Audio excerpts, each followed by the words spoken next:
Hello, and welcome to the Passionate Leader Institute's Executive Insight Series. My name is Jennifer Smith, CEO and Strategic Advisor at Growth Potential Consulting and founder of the Passionate Leader Institute. We are trusted strategists helping growth-minded organizations curate and develop a steady stream of ready now executives who excel at leading high-performing teams.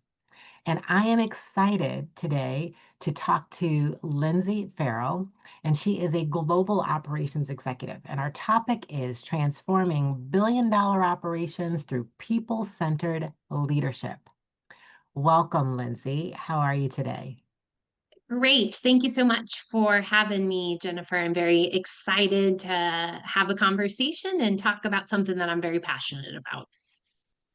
Yes, well, we're certainly excited to have you here and to hear all of the nuggets of wisdom that you're going to share with us today, especially because your experience expands not just on leading global operations, but across supply chain and quality functions across complex, high growth organizations. You've even worked with, I'd say, billion-dollar plus operations and divisions to stand up greenfield manufacturing sites, and you've been deploying cutting-edge digital supply networks, bringing those practical, results-driven leadership style that consistently delivers growth, margin expansion, and organizational resilience. And so, looking forward to hearing what you have to share today. So let's jump in. Tell us a little bit about you as a leader and your leadership philosophy.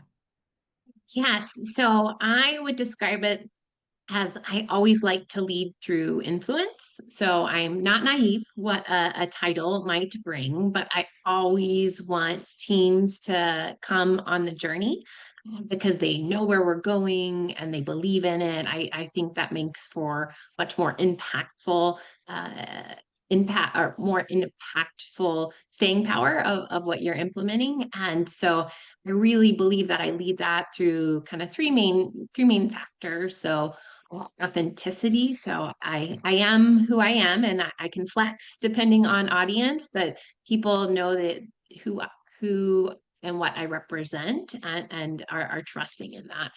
Really, as you mentioned, people first sort of leadership, always trying to apply my emotional intelligence to how I handle situations. And then ultimately communication, being very clear of where we're going, what help we need, actively listening.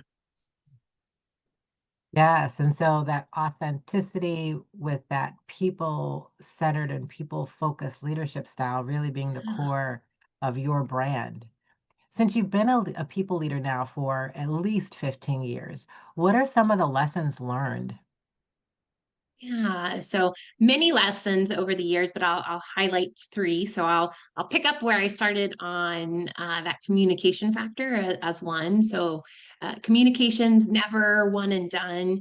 You need to repeat, reinforce, listen much more than you speak, and you have to be able to effectively tailor your message and style according to the audience, so that it's relatable and it makes sense. I would say the second lesson is really the power of a high functioning team and all the awesome things that you can accomplish. And so I think when I think of a high functioning team, it's alignment of where we're going. So everyone's rowing in the same direction. Um, a place with psychological safety that we can debate, have diverse perspectives, but come out holding hands, and then ultimately driving accountability, winning as a team, and underpinning that all is having some fun along the way. And then I think the third lesson is the importance of that continuous improvement mindset. So how do you have that insatiable fire in your belly to make sure that you're continuing to be better for the customer and people? You find problems, you fix them, you improve them, you make them visual. You are willing to go to the Gemba, to the processes, and see where you really need to address it. So those would be the three lessons that I would highlight. Wow, and there was a lot in there, starting with the communication piece, which is the core for leaders, Even though many don't realize that, they intellectually Mm, know that, but to actually operationalize it from their heart. And that's something that yes. you do very well. You operationalize it from your heart while achieving results because Yes. you combine both of them. And that ties to that second one you were talking about, which is the team, which is so critical and Hmm. making sure that they understand that vision all the way through, keeping them inspired so that Hmm. they have the motivation to take action. And Right. finally, let's continue to look at our processes and make them better. Yeah, agreed. um, so that was a some great lessons learned that you shared there for people to really consider if they are actually operating in that way today. Mhm. Great checklist there. That leads me to my next question, which is really about you had a choice to maybe go on an individual contributor path, and yet you chose the leader path and said yes to working with teams. Tell me a little bit about what influenced that decision.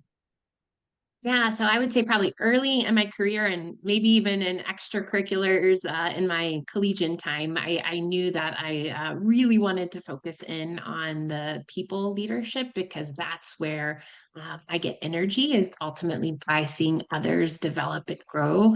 It's fun solving technical problems and that can be rewarding, but nothing replaces seeing a person gain confidence, get a promotion, lead for the first time. To me, that impact lasts much longer than any sort of project deliverable. And for me, I see leading as a privilege, and being able to support, showcase, develop talent is ultimately why I love people leadership so much. Yeah. And people leadership is a great way to have a ripple effect, not just across an organization. Mhm. That when you think about it, you're having one-on-one conversations with individuals, and that those conversations also have a ripple effect in their own personal lives. And so it is a great honor for individuals who choose to be not just have the title, but who choose to be great leaders. And I do believe Agreed. there's a difference in there between the two. As do I, as do I. So, as a global operations executive who's led across manufacturing, supply chain, and quality, as I mentioned earlier, what do you see as the biggest challenge facing operations leaders in the next 3 to 5 years? Yeah, I think for both operations and probably larger, right? I think we're grappling with how to balance that rapid digital transformation and keep a skilled, engaged workforce in the process. So we know automation, AI, supply chain volatility, that's all going to accelerate. So we need those people, and back to the leadership lesson, who are genuinely curious and see a way in which technology can make customer experiences better, their jobs better. And you've got to have that then balance, I would say, on the human side. So how do we make sure that we're skilling our talent? We're being inclusive, we're setting a culture that allows us to experiment. And I think it's the combination of um, that digital transformation with that mindset that will really define who wins. hmm Yes, I was having a conversation with an executive not too long ago, and we were talking about the digital transformation. We were talking about the emergence of AI more commonly. We all know that the AI technologies have been around for years. It's just Yeah. now that most of us have access to the tools more readily. Yep. And certainly that mindset that executives need to have to help their teams is critical, combining with those technologies. When you think about that combination and your experience in leading PN or having P&L responsibility, what do you believe are, or at least maybe one operational insight that most leaders do not realize until they reach that scale or that level of executive and they're managing, billion-dollar operations or having that P&L responsibility? Yeah, I think it is the totality of it all, right? So you've got to keep a pulse on the end-to-end processes, the end-to-end spend, specifically when you're talking about P&L performance. And it's a discipline in metrics and proactive risk management that has to be balanced with that longer term strategy. And you have to look, from an end to end perspective, meaning the cost to procure, to make, to warehouse, to distribute, and understand that in its total value chain. Because when you look at it that way, you actually uncover a lot of potential ways to improve your operations, your performance for the customer, and bottom line. Hmm.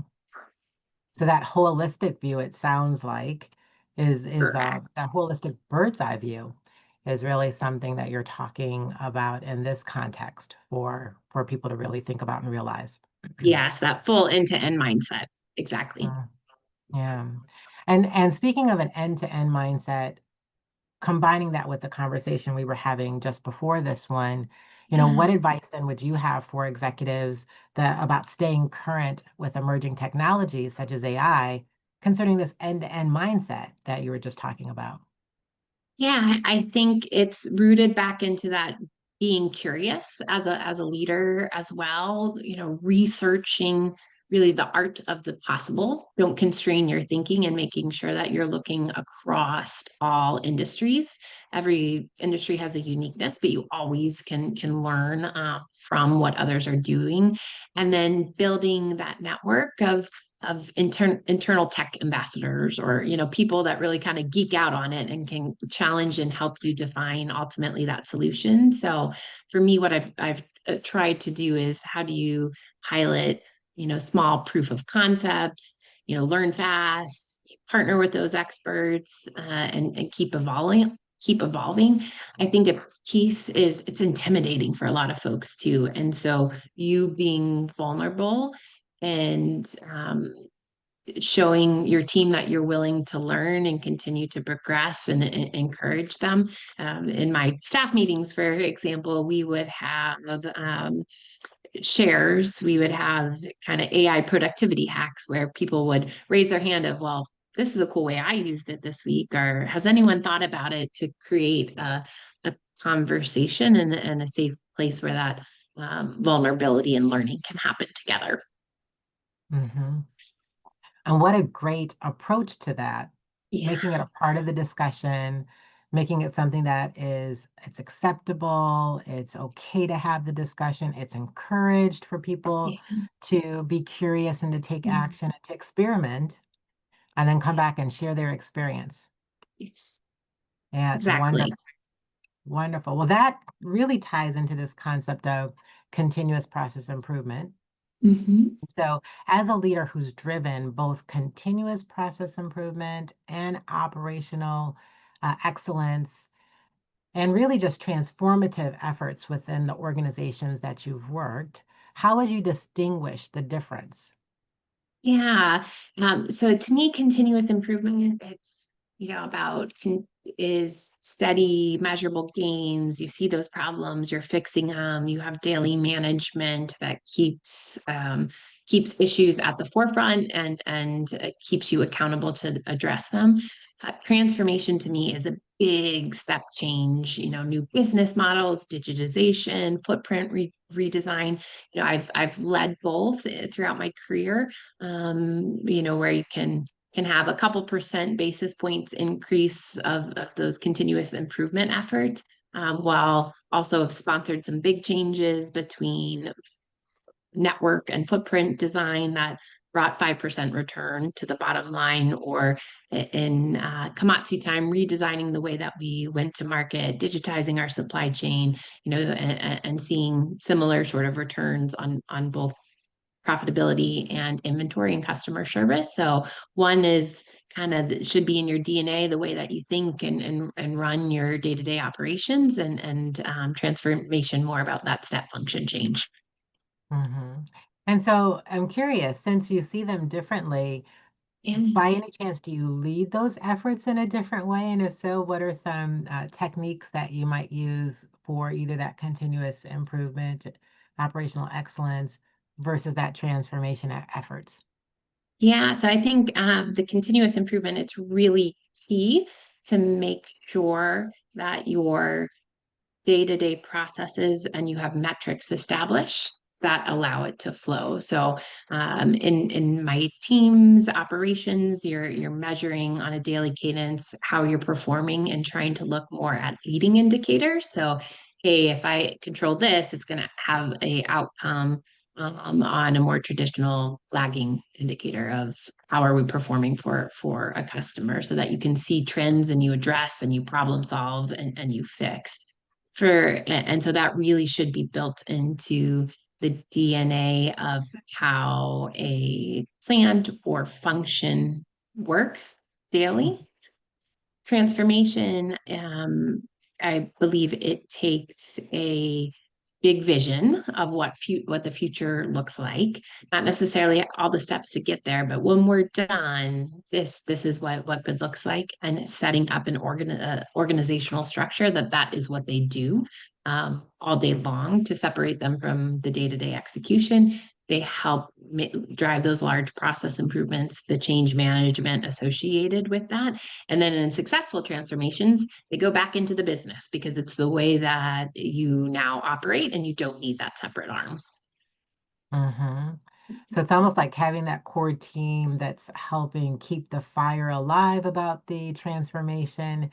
And then they go back into the business because you're then allowing those individuals to take that energy back into their respective areas, divisions, functional areas, so that they can also continue to have the fire and spread it continuously. Yeah. And that it's been operationalized. So you've actually changed processes that are sustained in the way that you do business. And so now you don't need those inventors on the side always pushing, because you've actually fundamentally changed. Hmm. Sounds exciting. Yeah. It really does. And I can tell based on how you're talking about it, it's something that, in addition to the people leadership piece, that really excites you. Yes. Agreed. Agreed. Being able to make Transformation those. is a big underlying piece that I like to do in all my professional roles. Hmm. So, as a leader with a track record, you even shared some of your metrics here today. That means you've been driving engagement and cultural transformation and cultural turnarounds within the organizations that you've worked.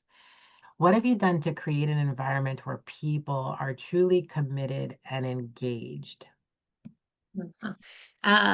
So I believe that the cultural elements are often underappreciated, but are really the most important part to define success and engage workforces. And I like to think of three main focus areas there. So one is back to that communication theme that you hear throughout here, is how you have transparent communication on direction, focus, the what's in it for the teams, that you give regular updates of where we're going, and make sure that you have a two-way forum, right? You need feedback, you need to know where to pivot.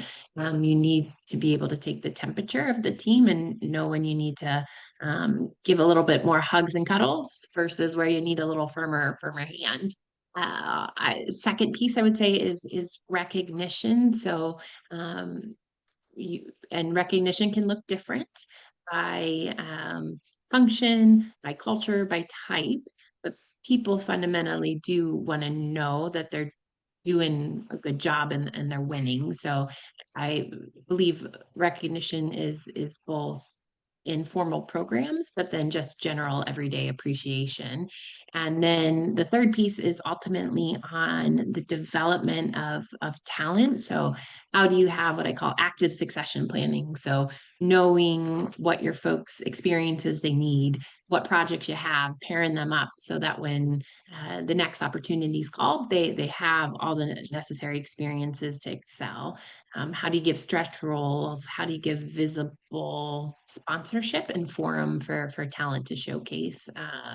At my time at Thermo Fisher, we were actually able to really do that and do that well. We had seen a 6% improvement, the most within the company, really based off of focusing on those three levers.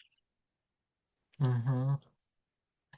And there was some interesting elements that you were sharing there. One around the most recent around just being strategic in the planning for your people. Yes. And it's one thing to say it, it's another thing to actually do it and to be, as you said, active in doing it. So it's not just I do this one activity one day. What I was Mhm. hearing you talk about, which we firmly believe in, we're actually doing one activity today and then another activity maybe in 6 months from now, and then another activity maybe in the next year. And so you're right. When we actually create this plan for our people, it's never perfect. It doesn't mean we don't shift it and change it, but we have a plan. We're helping to develop them to be ready. And that is the core of what we believe. Develop your people to be ready. Exactly. And we Nothing's more say, frustrating, I think, either as a leader or as the individual wanting to succeed and not have a plan of what it's going to take to get there and getting the feedback at the role opening period versus having that as a clear development plan so that you're ready for the role. So really appreciate the work, Jennifer, that you and the team do because it's so important for talent. yes, yes. It's the thing that gets me lit up and it's the fire in Yeah. my belly, actually. Yes. Also, because I work with a number of leaders who, on the back end, they're like, I wish I had been better prepared. And so we can't prepare for everything, but Mhm. we certainly can help people build their confidence and Mhm. have the courage to take action and move in the direction that they want. And then when they're in the Right. role, feel as if they have the resources and the tools to actually take the action to be effectively more quickly. Yeah, exactly. Yeah, more quickly. Perfect. So when we're working with leaders, we believe that there's the leadership aspect of what they do in their corporate setting. And most of the leaders that we work with who do very well, they also do something in their community. And you Mhm. too are also a leader in your community. So tell us a little bit about what you do that allows you to make a positive impact. Yeah. So I am, and for 4 years now, have been a Girl Scout troop leader for my eldest daughter. So came out of necessity of, hey, we don't have a leader. What are we going to do? And has now expanded into something that I'm truly passionate about. It's really exciting to develop the next generation of women leaders. So it's been a whole lot of fun in the process. I will say also since college, I have been volunteering for the Make-A-Wish Foundation as a wish volunteer. So I get to go in to the children's home and figure out what their wishes are and help make that come true, which is very rewarding. Professionally have been part, particularly at my time at Komatsu, of founding the Women's Network and also then serving as the sponsor for it and then the sponsor for the emerging professional network. So it's always really gratifying for me to be able to give back to the community as well. Hmm. And when you think about the roles that you've just described here, how does that influence you then as a leader in your workplace or wherever you're working? Yeah. So I think it keeps me grounded, it keeps me empathetic. It makes me appreciate what I have and how I can support the next generation to rise up and make them successful. And I think it also encourages me to maintain a balance, which can sometimes be hard in corporate America, but to make you see that there are bigger contributions you can make, and that makes me more balanced. And when I'm more balanced, I'm a more effective leader. Hmm. Yes. Yes, that groundedness, that balance, whatever that looks like for each one of us, and creating Mhm. that holistic view of who we are, work, personal life, community efforts, whatever is Yeah. in our life pie, so to Yes. speak. Yeah. Um, and so then we can feel authentic, we can be authentic Mhm. because we're holistic, a holistic being. Yes. Yeah. Yes. One of the things that I've always appreciated about you, Lindsay, is your Mhm. authenticity and your focus Mhm. on people. And this has been an incredibly insightful conversation that we have had here today. But before we wrap up, I Yeah. would like to ask you, what advice do you have for leaders who desire to advance to the executive level as you have? Yeah, I think for those aspiring to the executive leadership, it's um, making sure that you have built your track record on delivering results, being a catalyst for change, but then also doing that by building relationships and your network along the way. I always say in your career journey, know who's on your board of directors, who's advocating for you, who are your sponsors, who will help uh, support your advancement behind closed doors. And that is really important that your performance alone cannot do that. So really understanding that board of directors is a really important part and understanding that your career advancement is 100% your own accountability. The organizations can support you and should support, but you also need to be advocating and developing your own plan in that process. Hmm. Yes, absolutely great advice. So individuals taking ownership and being responsible and accountable for their career. Correct. That doesn't mean Correct. they don't have a board of directors. Of course you do. But now Yeah, you can more effectively communicate to those individuals what your desires are so that they can support you. exactly. Right? So it Exactly. goes hand in Yes. hand. Wonderful. It's wonderful advice that you have shared with our listeners here today. Yeah. So, Lindsey, I want to take this time to thank you for sharing your experiences, sharing your wisdom, sharing these nuggets that hopefully people were taking notes as you were talking here today, sharing this information so that they can actually become even better, more effective leaders. And if they're aspiring to move to the executive level and not there today, actually be prepared to move to the executive level. Your insights were valuable, invaluable, actually. The conversation was wonderful. I truly appreciate it. And your approach to this people centered focus, especially because of your experience in working in billion-dollar operations, is something that many can take these nuggets and learn from and move forward. So, thank you to you again, Lindsey. Thank you to all of you who joined us for this conversation today. We look forward to having you at our next Insights a series conversation, and I hope that you take care and be well.